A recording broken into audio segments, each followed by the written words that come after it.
before we even say anything, where is part 2 here? Where's your sister, man? It's strange. Everybody looks at me. They're like, "What's going on? Did you guys break up?" No, she's. We actually just finished our tour, Winners of Beach tour in Montreal, and my dad is a huge Habs fan. So Jenna got him tickets with her husband, so they're there tonight. And I was like, "I'll go to the Juno noms for sure for you." How does it feel, man? There's 2 of them this time, right? 3. What are 3? Because I know you got Group of the Year again. Group of the Year, mind-blowing. Huge fans of everybody in that category, so such an honor. Country album and the TikTok fan choice. So we'll see what happens. If we don't win anything, we're so honored to be here regardless. Look, Country expected. Group of the Year, this is your 3rd in a row, I think? That's correct, yes. And mind-blowing. I'm a huge fan of everybody in that category. So I'm just going to try to meet them all at least this year and hang out and become good friends. And then TikTok, I mean, man, you guys are connecting with fans who may not even be fans of country music. That's right, yes. That song, What the Truck, completely changed our life with TikTok. That was kind of show the power of what TikTok can do, because we put it out, our team was like, we don't know about that song. We put it up, it got 1 million streams, and they were like, okay, so we're going to put it out next week, okay? It's going to be great. And I was like, okay, well, then clearly the fans just decide, It's kind of like they are in charge, again, for this award. So TikTok, the power of it is still underrated. I saw some of the pictures of the tour. You guys killed it. What did it feel to be out there like that, man? We are still so nervous before we do anything that's our own show, because Jen and I played so many shows growing up where there's 10 people in the audience and our dad. So this is just amazing. We feel so honored, so blessed to have that many fans, and the fact that History sold out this past Friday was just cherry on top. All right, man. Now, what are the plans for Edmonton? You're headed back. Got to bring a big coat and keep my liver nice and clean beforehand, because I feel like there's going to be a lot of partying going on. Okay, and you got to clean that thing under your. What is that? It's they call it a third eyebrow. Brother, congratulations! I'll see you in Edmonton. Say hello to your sister for me, and congratulations again. I love Rudy Blair. Gentlemen, I was trying to remember the last time I saw you. I know I saw you a couple of years ago at one of these Juno nomination red carpets. I was also thinking to CBC Music Fest in Toronto. You guys were performing there. That was several years ago that I saw you guys and did an interview with you. You guys have been consistent since day one, from the first day I interviewed you guys.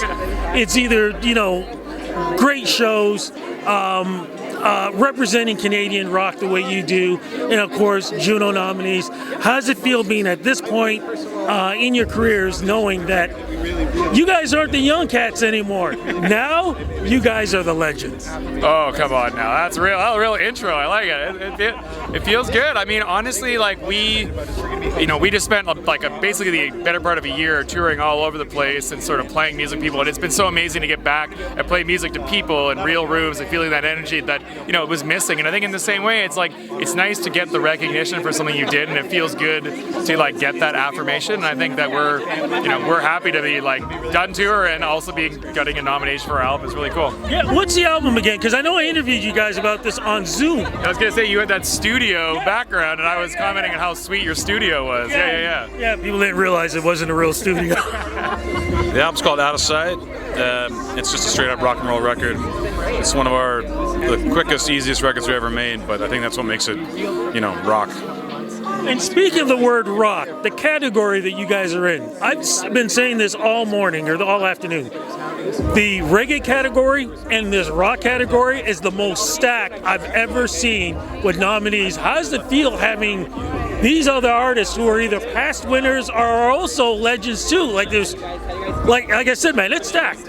Yeah, it's pretty scary. I mean, there's some serious clout within that group, but it's really cool. I mean, it's a big honor to be part of that. I mean, obviously, all of those artists had massive years, massive albums, and this is one we put a lot of energy into, both making and then also promoting and putting out, and so it's great, man. It feels really good. It's an honor, because honestly, each one of those other artists all deserve to win this one, and so it's just cool to be part of it. Yeah, I'm not going to bet. I swear, I love everybody who's on it, so I cannot bet on this. But I can bet, is there a tour going to be happening in 2023 with you guys, and is there new music?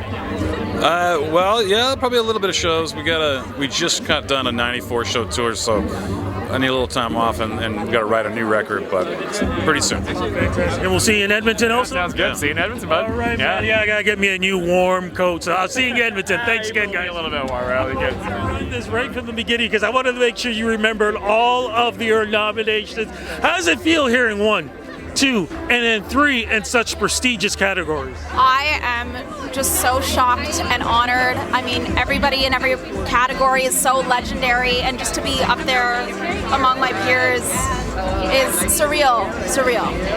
You have been like this bright light. You have really moved yourself into positions where becoming a role model through your music. How important was that for you? Absolutely massive. I mean, I really feel like my music can inspire people to just be unapologetically themselves. Yeah, to dance, to cry, to feel every range of human emotion possible.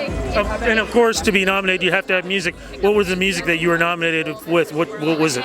It was my single Control Delete. Talk a little bit about that, please. Oh my gosh, well, Control Delete was written by myself and co-producers, co-collaborators, Banks and Ranks.